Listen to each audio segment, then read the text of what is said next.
Have you ever told yourself you were just resting or taking a break, but it didn't feel quite right?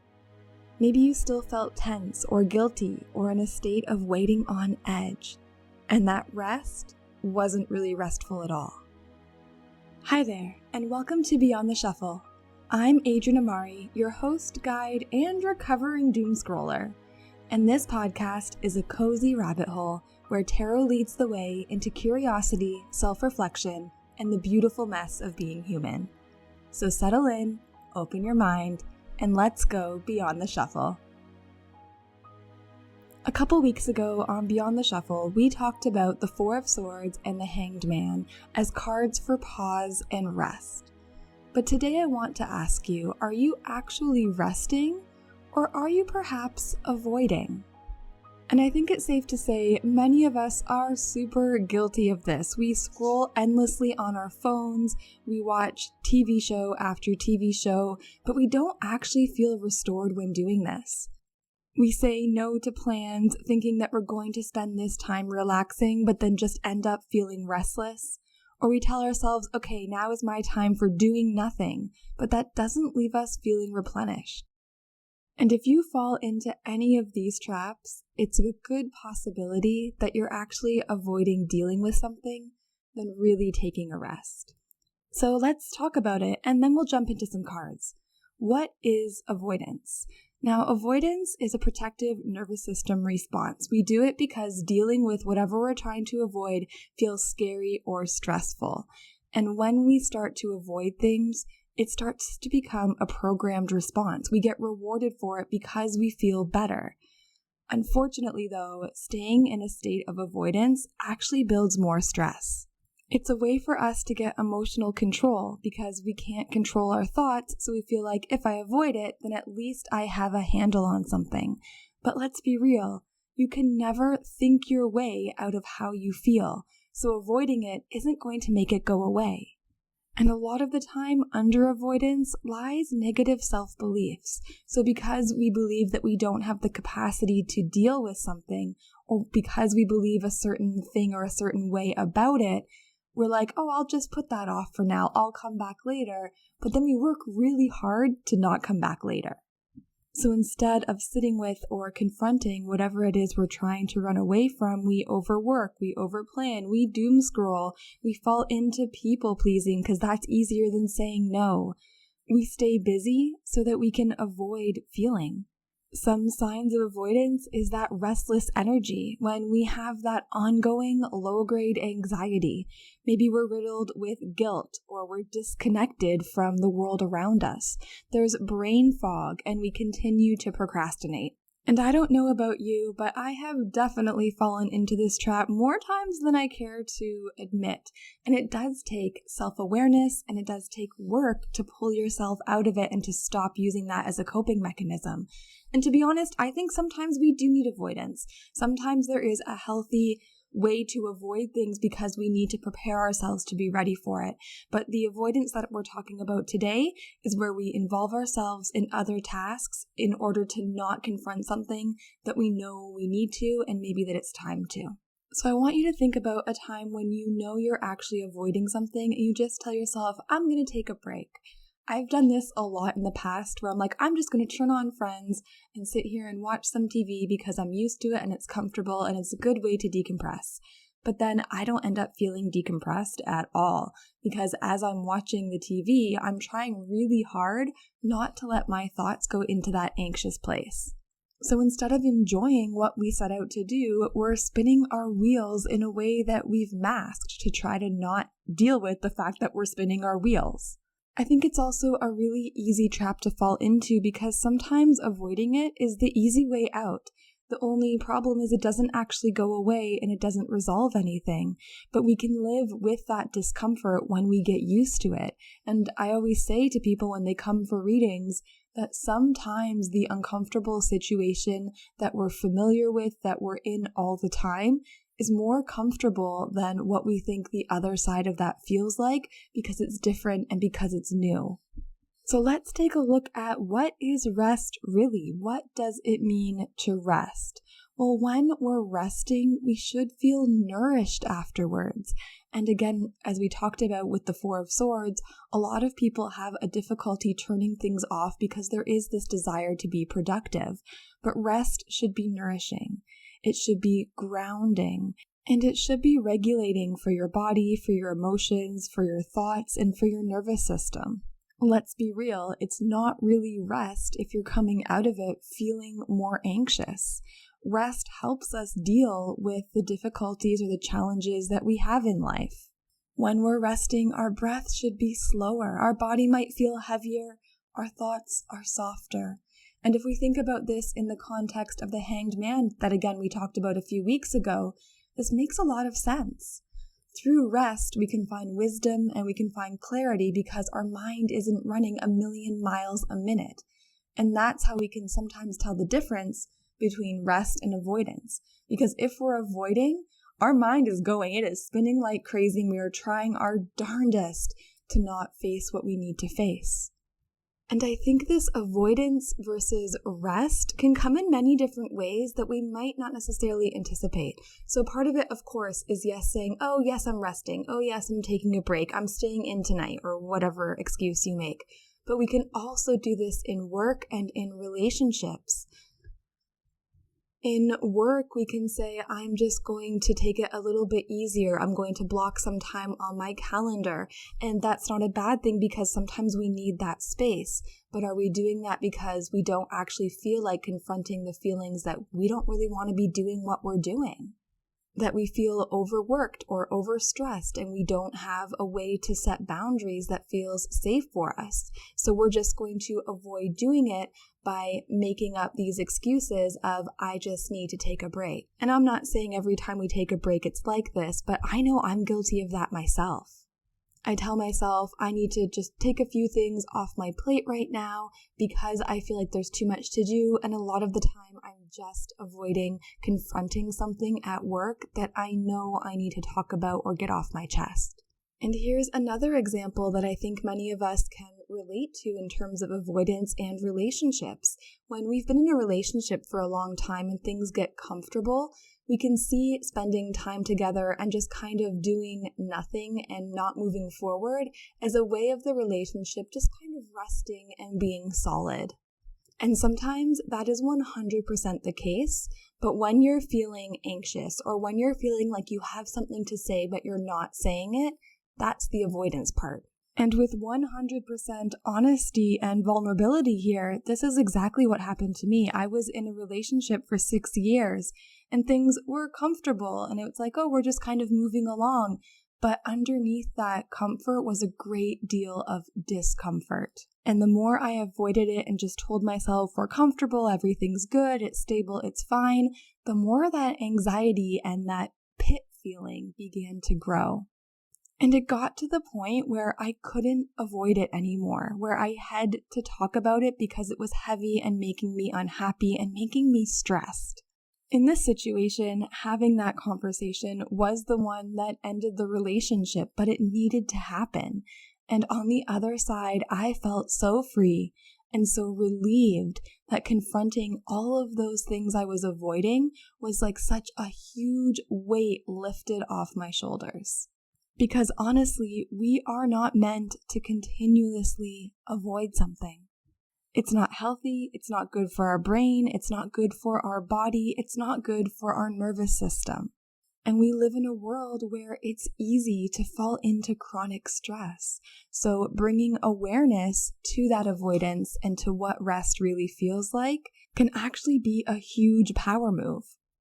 Now, going back to examples of rest, we have to realize that there are different types of rest because there are different parts of ourselves that need rest. So sometimes it's physical rest, sometimes it's mental or emotional, or it's our social meter. And I promise this ties into tarot because all of these different forms of rest and different ways of avoidance show up in the cards, and that's why tarot really is the human experience in a deck of cards. I also think it's important to say that rest doesn't mean you just have to stop doing something. And again, it depends on the type of rest that we're doing. So physical rest, maybe that is sleeping. Maybe that's just laying down and relaxing. But mental rest could be doing an activity that's meditative like coloring or spending time with people that support you. Social rest can just be slowing down by yourself and doing something you enjoy. And I think that can sometimes be a big misconception of rest, where people think resting means doing nothing. And sometimes it does, but it really is an activity that allows you to slow down, be present, nourish yourself, and enjoy where you are. So there are 5 different tarot cards that I want to talk about today that really go along with our theme of avoidance. The cards that I really use to signify rest, which are the 4 of Swords and the Hanged Man, we talked about a few episodes ago. But the cards I want to talk about today are very much, hey, you're avoiding something, it's time to face the piper type of cards. So if you have different associations that work for you, or I didn't bring up a card that you were thinking about, that doesn't mean that anybody is wrong here. It's just different ways of interpreting and seeing them. The 5 cards that we're going to be digging in today with this theme of avoidance are the 4 of Cups, the 7 of Cups, the 8 of Swords, the 5 of Pentacles, and of course, the big guy, the Devil. So we'll start with the 4 of Cups, and remember that you can see pictures of all the cards I talk about in the podcast on the episode notes. You can also always go to adrianamari.com and click podcast to see all of the previous episodes and their show notes too. So let's start with the 4 of Cups. The 4 of Cups, you can see a figure sitting by a tree with his arms crossed. There are 3 cups in front of him and a cloud with a hand handing him a cup.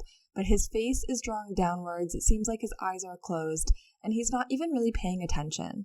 The 4 of Cups is a card of emotional avoidance. When we're disengaged, we're trying to numb ourselves, we're saying that we don't really care, and we're ignoring our emotions and perhaps even intuitive messages.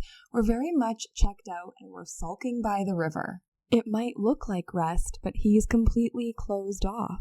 So the 4 of Cups tells us that yes, sometimes we do have to numb ourselves a little bit to get through the day, but at the end of it all, we have to choose to consciously confront the emotions that come up, that we don't want to miss opportunities because we're stuck sulking by the river, that it's okay to be still, but we don't want to completely shut down.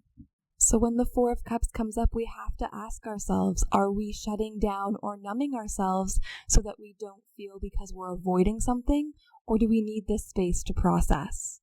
Next, we have the 7 of Cups, where we see the silhouette of a figure standing in front of a cloud that contains all these different cups, and the cups all have different things in them. So we can see a head, we can see a shrouded figure, a snake, a castle, jewels, a laurel, and a dragon.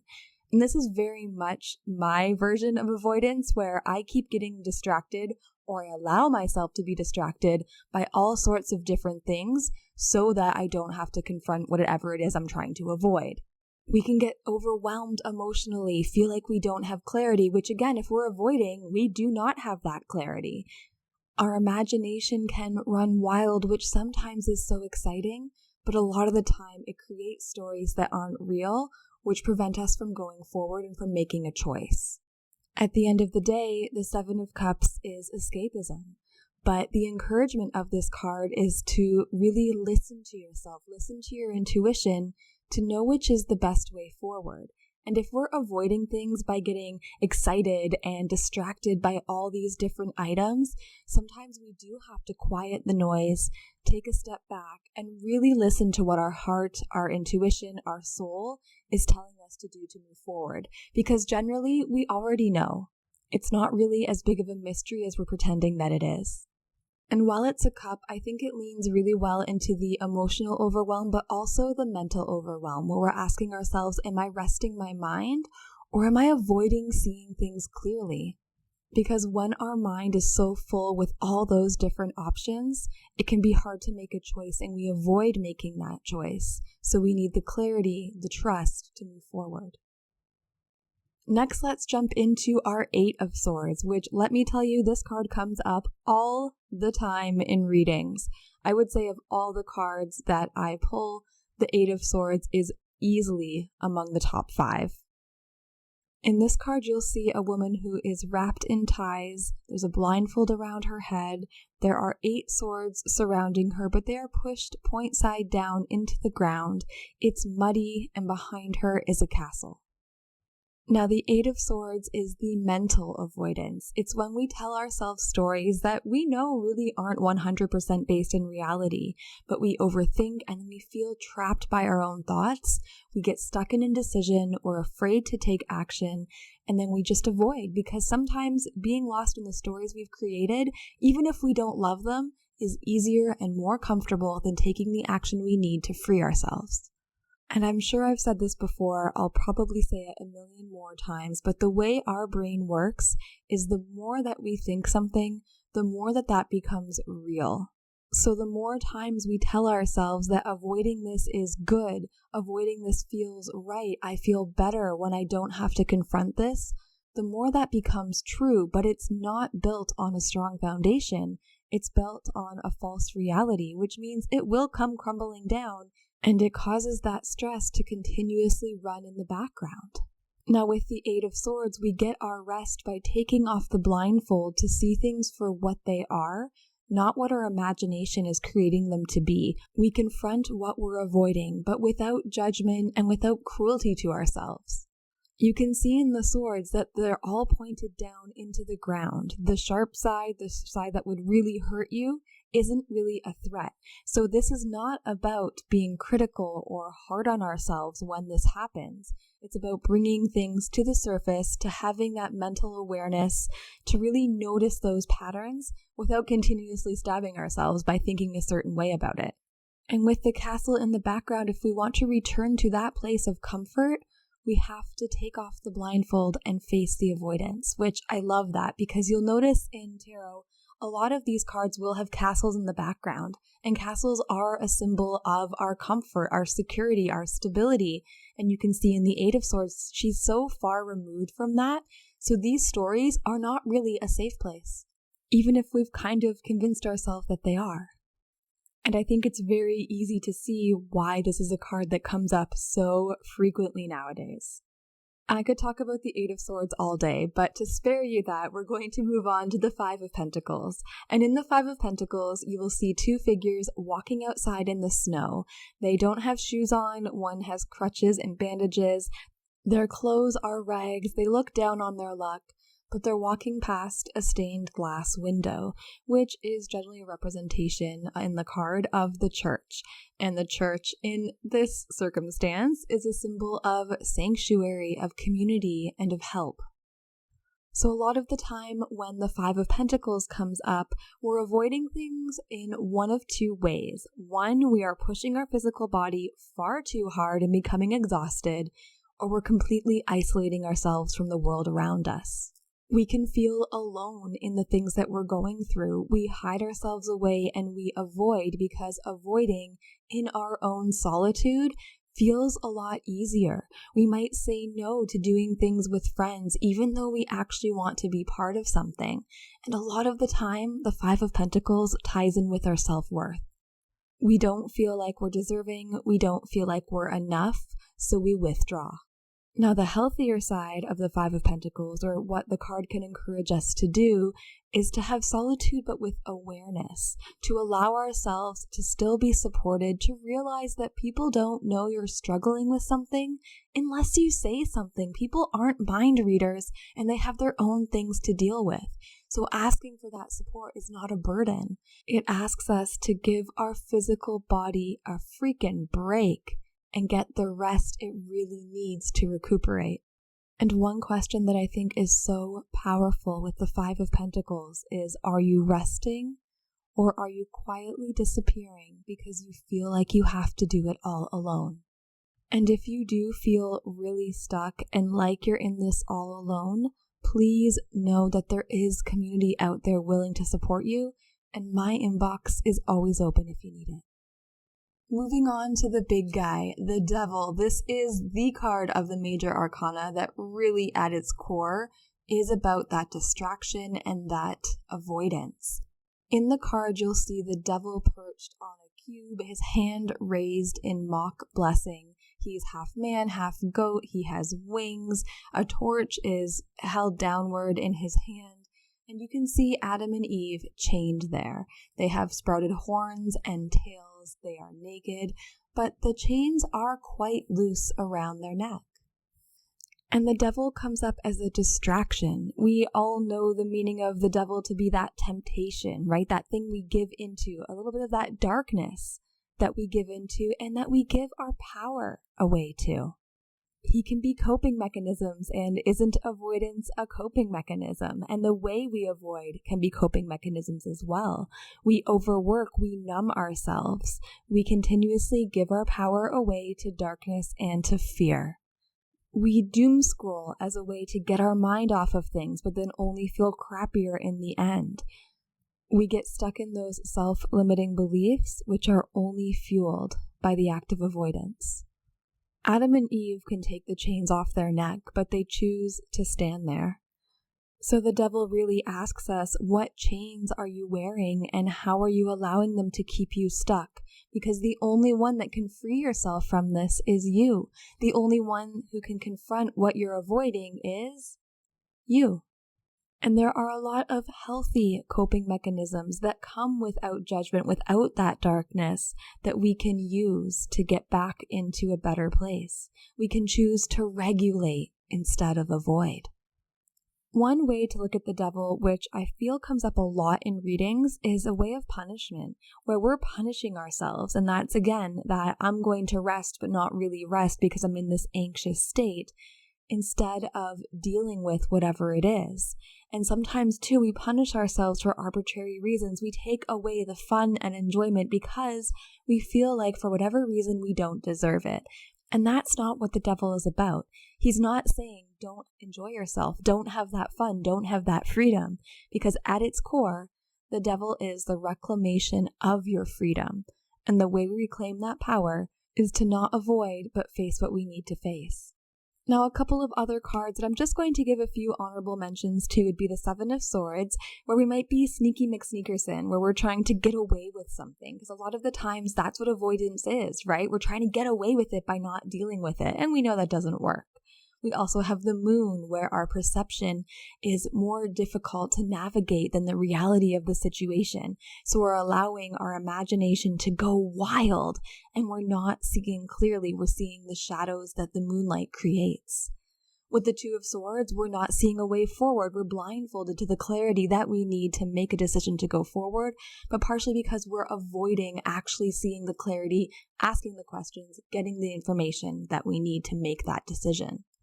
And the Eight of Cups, of course, is that emotional avoidance where we do need to walk away, but we're telling ourselves, no, we can fix it, it's fine, even though it's stagnating us. Seeing how many different cards can relate to this theme shows that this is really a part of the human experience, something that we need to bring awareness to, non-judgment to, compassion to, so that we can learn the lesson and move through it. And some days are going to be easier than others because such is life, right? So we're going to shuffle up the cards, and you can choose a number between 1, 2, and 3 if you feel so inclined, but otherwise just listen to see which one really relates to you and where you are right now. And our question is going to be, what do I need to bring attention to, not avoidance? And the deck that I'm using is the Lion Strider Tarot by Shiloh Thompson, and you can again see photos of the cards pulled in the show notes or on our Facebook page at facebook.com/BeyondTheShufflePodcast. And if you're looking for a personal one-on-one reading to go deeper into this or explore another area of your life, know that you can always book with me at adrianamari.com. But again, our question for the collective reading for this episode is, where do I need attention, not avoidance? And I've pulled 3 cards, so you can choose 1, 2, or 3, or just listen and see what resonates. We have the Ace of Swords, the Star, and the 5 of Cups. Now with the Ace of Swords, we need attention on honesty, clarity, and breakthroughs. We have to stop spiraling the same thought patterns over and over. We need to be honest with ourselves, clear in our expectations, and we have to use our voice for advocacy. A lot of the times when the Ace of Swords comes up, the opportunity or potential is there for us to take.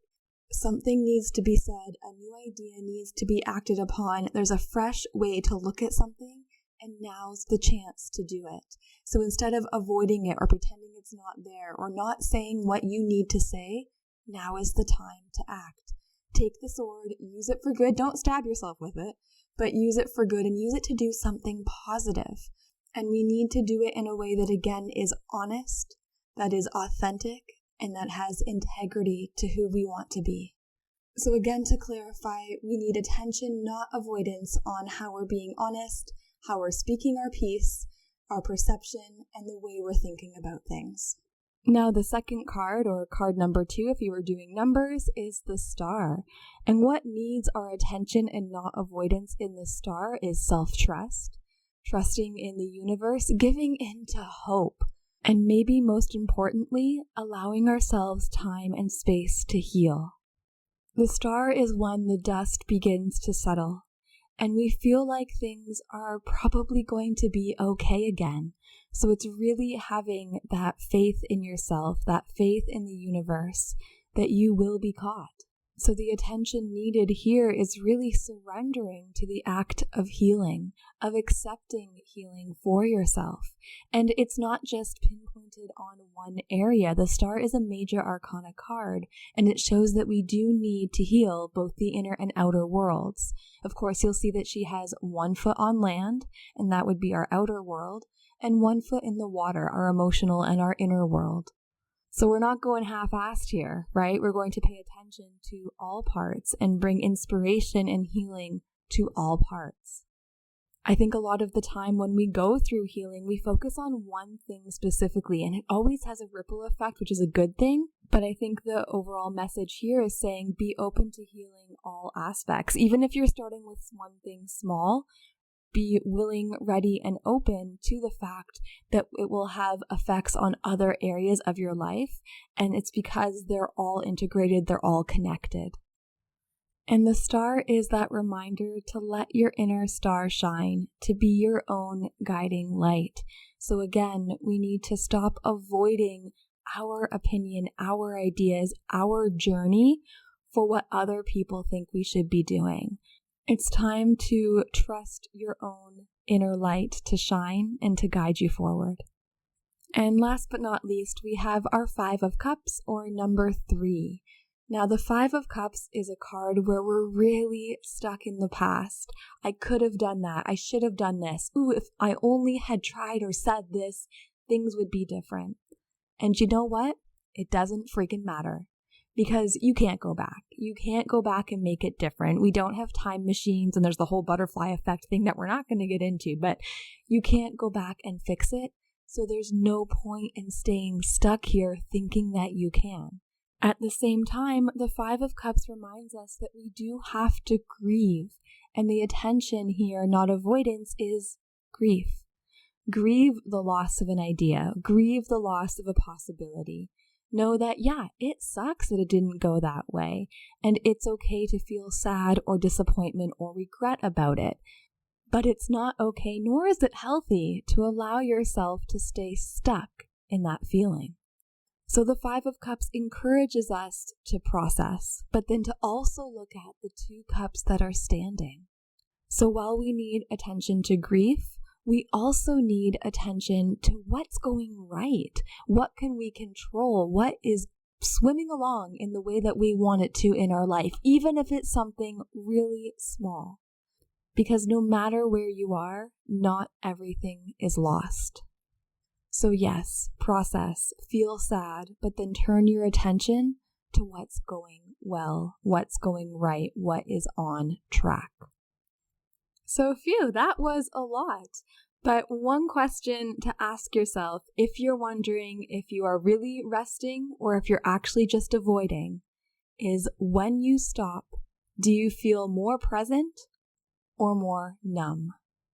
And be honest with yourself in that answer. And when I say honest, I don't mean cruel. I always have to throw that disclaimer in there. I hope today's episode gave you some food for thought. I think it's a topic that's really interesting, and it's so easy to get stuck in the habit or the pattern of avoidance that if we don't stop and think about whether or not we're doing it, it can continue for much longer than it needs to or than it should. Thank you so much for being here. I appreciate your community, your support, and make sure you're following Beyond the Shuffle either on YouTube or anywhere that you love to listen to podcasts. Beyond the Shuffle comes out every Wednesday, so until then, stay open, stay curious, and I'll catch you next time on Beyond the Shuffle.